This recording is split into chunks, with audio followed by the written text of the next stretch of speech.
Complete कर रहे होंगे तो हम अपने सीटेट की प्रिपरेशन को एक कदम और आगे बढ़ाते हैं और आज की क्लास में हम फिर से 30 क्वेश्चंस को सॉल्व करेंगे जो आपके सीडीपी के होंगे, जिसके बाद आप वीडियो के लास्ट में बताइएगा कि आपके कितने आंसर सही हो रहे हैं। क्लियर है? तो चलिए आज की क्लास की शुरुआत करते हैं। आज की क्लास का सबसे पहला क्वेश्चन है कि विकास किस प्रकार का होता है। आप बताओ कि विकास किस प्रकार का होता है। क्या ये सतत प्रक्रिया है, असतत प्रक्रिया है, रुक रुक कर चलने वाली है या अचानक होने वाली है। तो विकास जो है वो एक सतत प्रक्रिया है, यानी कि आंसर नंबर ए इसका बिल्कुल सही जवाब हो जाएगा। अगले क्वेश्चन की बात करें कि बालक का प्रथम विद्यालय कौन सा होता है। तो आपको पता है कि जो बच्चा है उसका पहला विद्यालय यानी कि प्रथम विद्यालय कहाँ होगा, वो होगा उसका परिवार। क्यों? क्योंकि जो बच्चा है, आप समझो कि जब बच्चे का जन्म होता है तो वो पैदा होते स्कूल थोड़ी चला जाता है या फिर ना ही वो समाज में चला जाता है और ना ही जो बच्चा अभी जन्म ले रहा है वो बुक पढ़ने लगेगा। सबसे पहले बच्चा अपने परिवार के साथ रहता है और परिवार के मेंबर्स के साथ ही वो सीखता है। इसलिए यहाँ पे इसका राइट आंसर हो जाएगा ऑप्शन नंबर सी। बालक का पहला विद्यालय उसका परिवार होता है और बालक का पहला शिक्षक उनकी माँ होती है। क्लियर है? अगले क्वेश्चन की बात करते हैं। सीखना क्या है। क्वेश्चन नंबर तीसरा हमारा कहता है कि सीखना क्या है। क्या है सीखना?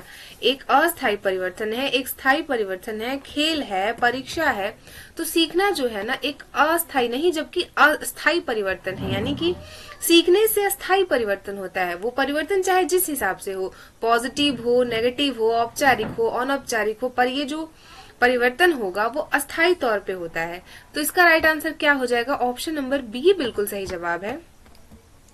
अगले क्वेश्चन की बात करते हैं। अगला क्वेश्चन क्या कहता है कि डूइंग बाय लर्निंग किससे संबंधित है। तो आप मुझे बताओ कि डूइंग बाय लर्निंग किससे संबंधित हो सकता है। क्या ये स्किनर महोदय है? जी नहीं। क्या ये पियाजे महोदय है? नहीं। ये जॉन डेवी का सिद्धांत है। डू एंड लर्निंग जो है इसका, इस सिद्धांत का प्रतिपादन जॉन डेवी महोदय करते हैं।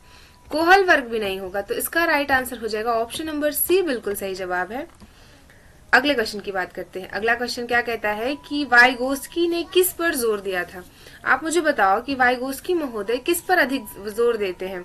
देखिए, दंड देने पर, रटने पर कोई भी विद्वान, हमारे से कोई भी शिक्षाविद जो है वो जोर नहीं देते हैं, क्योंकि दंड देना, रटाना, केवल किसी चीज पे केवल लगाना या फिर बच्चे को एक होता ना कि बहुत ज्यादा मतलब डांट देना, स्टिक उठाना, उन्हें डराना, इन सारी चीजों का उपयोग नहीं कर सकते हैं। और ऐसा कोई विद्वान नहीं है, जहां तक मुझे लगता है, कोई भी अच्छे विद्वान जो हैं जो अपने शिक्षा के ऊपर, विकास के ऊपर, अधिगम के ऊपर अपना कॉन्सेप्ट देते हैं तो वो कभी भी दंड की प्रक्रियाओं की बात नहीं करते हैं। इसलिए वाइगोस्की महोदय परीक्षा पर बल देते हैं कि भाषा और संपर्क पे भी बल नहीं देते।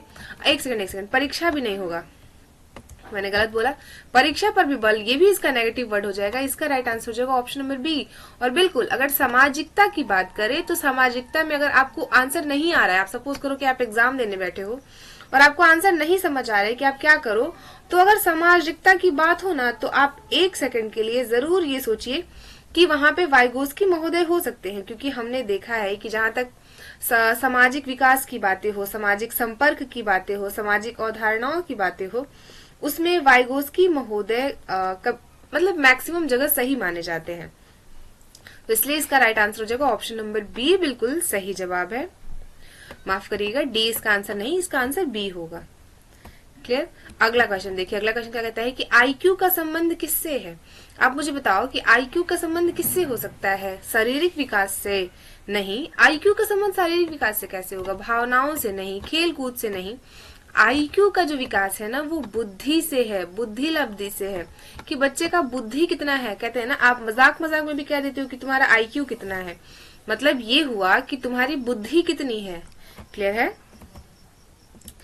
अगले क्वेश्चन की बात करते हैं। और अगला क्वेश्चन क्या कहता है कि पियाजे की संज्ञानात्मक विकास की अंतिम अवस्था कौन है। आप मुझे बताओ कि संज्ञानात्मक विकास की अंतिम अवस्था क्या है। तो इसका आंसर हो जाएगा औपचारिक संचलनात्मक अवस्था। यहाँ पे पूर्व संचलनात्मक अवस्था नहीं होगी। ये क्वेश्चन अगर आपको याद होगा तो ये भी क्वेश्चन आपके प्रीवियस ईयर के एग्जाम में पूछा गया है। तो इसका राइट आंसर हो जाएगा ऑप्शन नंबर सी बिल्कुल सही जवाब है। अगला क्वेश्चन देखिए। अगला क्वेश्चन है कि कोहल वर्ग का सिद्धांत क्या है। आप मुझे बताओ कि कोहल वर्ग किस तरह का सिद्धांत देते हैं। तो हमें ये बहुत अच्छे से पता है कि कोहलवर्ग महोदय हमेशा नैतिक सिद्धांतों की बात करते हैं, मोरल वैल्यूज की बात करते हैं, आपको मोरल रूल्स सिखाते हैं। यहाँ पे सामाजिक विकास नहीं होगा, भाषा का विकास नहीं होगा, व्यक्तिक विकास नहीं होगा, जबकि नैतिक विकास इसका राइट आंसर हो जाएगा। वही अगले क्वेश्चन की बात करते हैं, सीखने में सबसे महत्वपूर्ण चीज क्या है? तो सीखने में सबसे महत्वपूर्ण चीज क्या हो सकती है? आप समझो ना कि आप क्लास लेने जा रहे हो, आप क्लास के टीचर हो, और उस समय आप क्या सोचोगे कि हम बच्चे को किस पर्पज से, किस प्रोसेस से ज्यादा जरूरी सिखा सकते हैं? क्या आप बच्चे को डरा दोगे तो बच्चा ज्यादा सीख लेगा, या फिर आप गुस्सा करके चिल्लाओगे तो बच्चा सीखेगा, या फिर आप रट्टा लगवा दोगे तो बच्चा ज्यादा सीख जाएगा? नहीं, ये तीनों के तीनों कॉन्सेप्ट गलत हो जाएंगे। आपको अपने क्लास में इंटरेस्ट क्रिएट करना होगा ताकि बच्चा रुचि के साथ सीखे।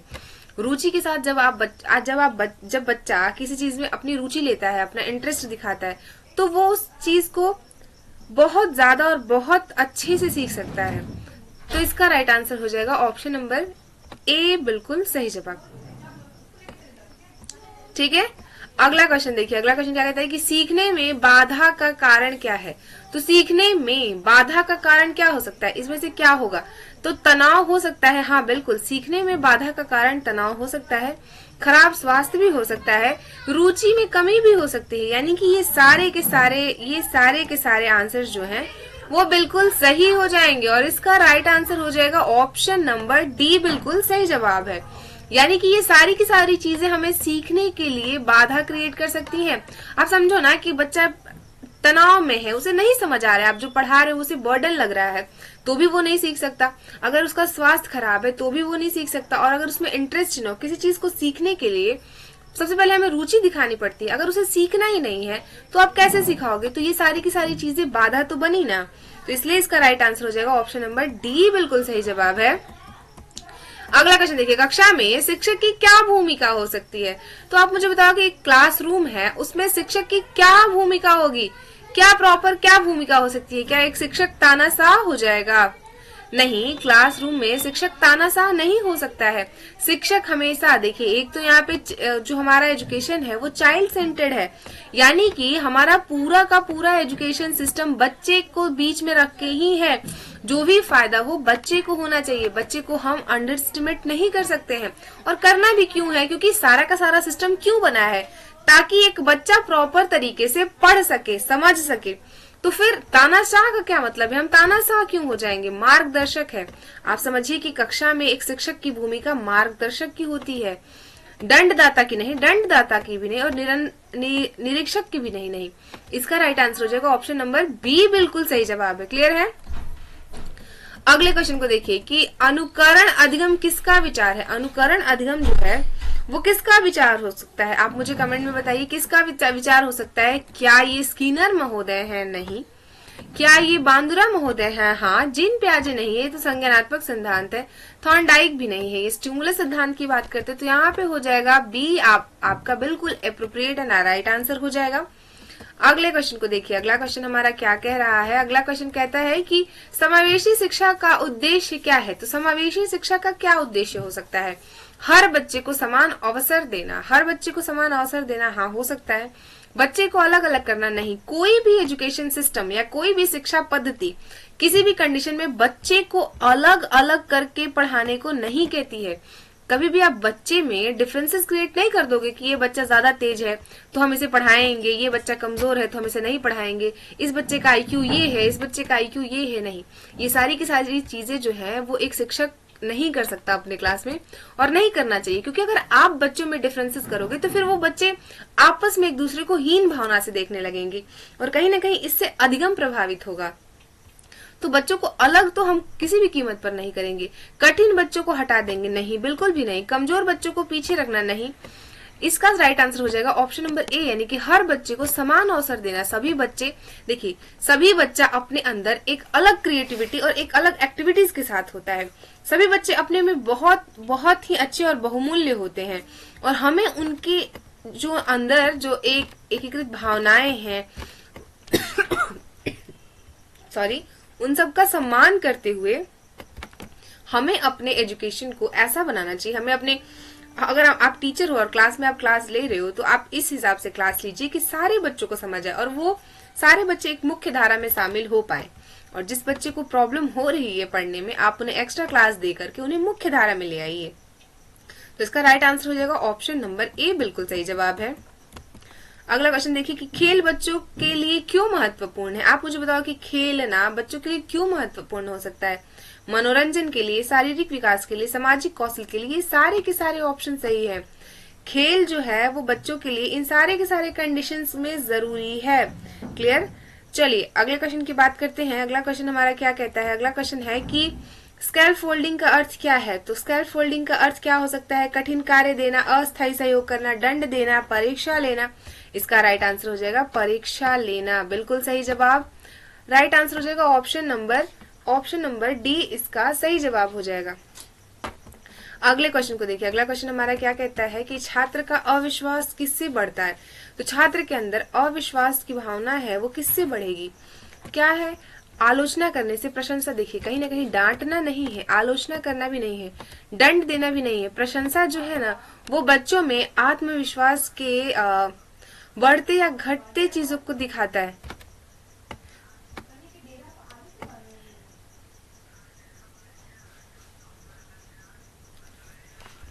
तो ये इसका राइट आंसर हो जाएगा प्रशंसा। ओके, आप अगला क्वेश्चन देखिए। तो यहाँ पे है भाषा विकास का सर्वश्रेष्ठ तरीका क्या हो सकता है। आप मुझे बताओ कि अगर आप लैंग्वेज टीचर हो तो भाषा के विकास को आप बच्चों में कैसे सुनिश्चित करोगे। कैसे होगा कि बच्चा ज्यादा एप्रोप्रिएट तरीके से सीखे। तो इसका क्या रटना होगा। नहीं, रटना कभी भी नहीं हो सकता। चुप रहेगा तो बच्चा सीखेगा कैसे। मौन अध्ययन से कैसे सीख जाएगा। भाषा का विकास तभी हो सकता है जब बच्चा बातचीत करे, जब बच्चा अपनी भावनाओं को सामने रखे और आपकी भावनाओं को समझे। तो इसका तो राइट आंसर हो जाएगा ऑप्शन नंबर बी बिल्कुल सही जवाब है। बहिर्मुखी बच्चा कौन होता है। बहिर्मुखी बच्चा कौन हो सकता है। तो यहाँ पे बहिर्मुखी बच्चा वो हो सकता है अकेले रहने वाला बच्चा नहीं, बोलने में झिझकने वाला बच्चा भी नहीं, हमेशा चुप रहने वाला भी नहीं हो सकता है। इसका राइट आंसर हो जाएगा मिलनसार बच्चा। वो बच्चा जो सक्रिय के साथ साथ मिलनसार हो, वैसे बच्चे को हम बहिर्मुखी बच्चा कहते हैं। अगला क्वेश्चन देखिए। अगला क्वेश्चन हमारे क्या कहता है। अगला क्वेश्चन हमारे स्क्रीन पर है कि प्रतिभावान बच्चे की विशेषता क्या होती है। तो एक प्रतिभावान जो बच्चा है उसकी विशेषता क्या हो सकती है। कम प्रश्न पूछना, बिल्कुल भी नहीं। अधिक प्रश्न पूछना और जिज्ञासु जो बच्चे होते हैं उन्हें हम प्रतिभावान बच्चे कहते हैं। शांत रहना नहीं, शांत रहना बच्चों का गुण नहीं है। और हमेशा चुप रहेगा तो फिर वो बच्चा कैसा है। जब तक आपकी क्लास में बच्चे आपसे सवाल नहीं पूछते हैं, आपसे क्रॉस क्वेश्चन नहीं करते हैं, आपसे जानना नहीं चाहते हैं टॉपिक से रिलेटेड, तब आप समझिए कि आपकी टीचिंग अच्छी नहीं हो रही है। क्योंकि बच्चा गलती करेगा, सुधरेगा, सीखेगा और फिर से पढ़ाई करेगा। तो ये सारी की सारी चीजें जो है ना वो प्रतिभावान बच्चों की विशेषताएं होती हैं। तो इसका राइट आंसर एंड इसका एप्रोप्रिएट आंसर हो जाएगा ऑप्शन नंबर बी बिल्कुल सही जवाब है। अगले क्वेश्चन की बात करते हैं कि निदानात्मक मूल्यांकन कब किया जाता है। आप मुझे बताओ कि निदानात्मक मूल्यांकन कब किया जाएगा। सीखने से पहले आप निदानात्मक मूल्यांकन करते हो। निदान करना चाहिए, करना भी होता है कि हम पहले देखेंगे कि निदान क्या है। मतलब अगर बच्चा हमें किस पर्पज से उसे पढ़ाना है, कैसे पढ़ाना है, उसे कैसे समझ आ रहा है। क्या हम उसे इजी मेथड से समझाएं या फिर हम उसे अलग तरीके से समझाएं, उसे अलग एग्जाम्पल्स सेट करके समझाएं। तो ये सीखने से पहले का प्रक्रिया है, बातचीत में नहीं, अंत में नहीं। अंत में तो हम फीडबैक लेते हैं, केवल परीक्षा के समय भी नहीं। इसका राइट आंसर हो जाएगा ऑप्शन नंबर ए बिल्कुल ही सही जवाब है। अगले क्वेश्चन की बात करते हैं। अगला क्वेश्चन हमारा क्या कहता है कि निर्माणवादी दृष्टिकोण यानी कि कंस्ट्रक्टिविज्म में छात्र कैसा होता है। तो निर्माणवादी जो दृष्टिकोण है ना उसमें बच्चा स्वयं सीखता है। देखिए बच्चा कभी भी, आप देखिए जब भी आप अधिगम कराइए या फिर आप क्वेश्चंस या आंसर्स को टिक करिए तो आप देखो कि बच्चा किस क्वेश्चन में सक्रिय दिख रहा है, बच्चा किस आंसर में सक्रिय है। क्योंकि मेन हमारा मोटो क्या है, शिक्षा का मेन मकसद यही होता है कि जिसमें बच्चा सक्रिय हो, बच्चा कार्य करे, बच्चा पढ़े, बच्चा उसमें इंटरप्ट रहे। अब ऐसा पता चला कि आप पूरी क्लास खत्म कर दिए और बच्चा सुन बस बैठा हुआ है, तो वैसे अधिगम का कोई कंक्लूजन नहीं निकलेगा और फिर ऐसे अधिगम की कोई वैल्यू भी नहीं रह जाएगी। तो केवल रटाता है बिल्कुल भी नहीं, केवल लिखना नहीं, ये सब नहीं होगा। इसका राइट आंसर हो जाएगा ऑप्शन नंबर ए बिल्कुल सही जवाब है। कक्षा में विविधता को सम्मान देना समावेशी शिक्षा का एग्जाम्पल है, बिल्कुल भी ये सही जवाब है। पारंपरिक शिक्षा नहीं, कठोर शिक्षा जैसी कोई पद्धति नहीं और विशेष शिक्षा भी नहीं। इसका राइट आंसर हो जाएगा ऑप्शन नंबर ए बिल्कुल सही जवाब है।